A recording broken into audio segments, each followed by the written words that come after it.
लेकिन मरकज अल फलाह है और अल फलाह यूनिवर्सिटी के आसपास भी शिकंजा कसा गया है और यही वजह है कि जो चेयरमैन थे अल फलाह ट्रस्ट के, उनकी ईडी ने पहले गिरफ्तारी की और अब अहम तरीन दस्तावेजात सामने आए हैं जिसमें यह साफ कर दिया गया कि फर्जी दस्तावेजात जो लोग दुनिया में मौजूद ही नहीं है उनके नामों के दस्तावेजात बनाए गए हैं और जमीन लेने का अमल किया गया है। एनफोर्समेंट डायरेक्टरेट ने यह बड़ा खुलासा पेश किया है। तहकीकाती एजेंसियां पिछले 20 रोज से, और सबसे बड़ा जो मामला है वो है एनआईए के पास, चूंकि केस में वो कलीदी किरदार अदा कर रहा है। अल फलाह यूनिवर्सिटी के जो बानी हैं जावेद सद्दीकी, उन पर फ्रॉड का इल्जाम है। एक तो ये कि जो लोग मर गए हैं उनके जो या मुर्दा मालिकान हैं उनकी जायदाद के नाम पर जाली कागजात बनाए गए जहां पर इदारा काम कर रहा था इतने सालों से।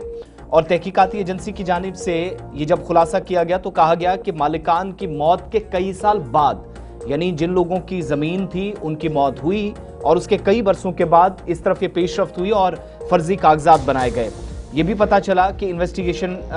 जो एजेंसी है ईडी की तरफ से इस सिलसिले में, आप सबको याद होगा कुछ दिन पहले एक नोटिस गया था, उसके बाद एक बड़े इदारे को गिराने की तैयारी हुई थी, बाद में कोर्ट ऑर्डर के बाद मजीद वक्त उनको दिया गया। लेकिन कहा गया कि एक तरबिया एजुकेशन फाउंडेशन है, उसने कई एक जगहों पर इसी तरीके से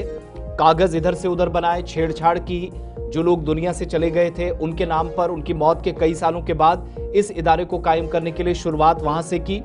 और डॉक्यूमेंट्स को के साथ छेड़खानी करके फर्जी डॉक्यूमेंट्स उन लोगों के नाम पर जिनका इस दुनिया में कोई नहीं, जो इस दुनिया से जा चुके हैं। एक तो ये इसमें बड़ा खुलासा हुआ कि दिल्ली का मदनपुर खदर इलाका है जहां पर इस तरह की एक बात सामने आई, अभी तक जो इब्तदाई मालूमात हैं। दूसरा ये भी पता चला जो इन्वेस्टिगेशन हुई है कि ज़मीनें जो मुंतकिल की गई जिसमें प्रॉपर्टी है खसरा नंबर 792 जिसका खुलासा एजेंसी कर रही है, जो तकरीबन 75 लाख के आसपास जो एलिजिबली ली गई है। ईडी की तरफ से इस बात की तस्दीक की गई है कि थंब इम्प्रेशंस और सिग्नेचर्स जो थे वो भी फ्रॉड तक पाए गए, यानी जिन लोगों की ज़मीन थी अगर कागजात वगैरह भी ट्रांसफ़र करने थे तो जाहिर सी बात है उन लोगों की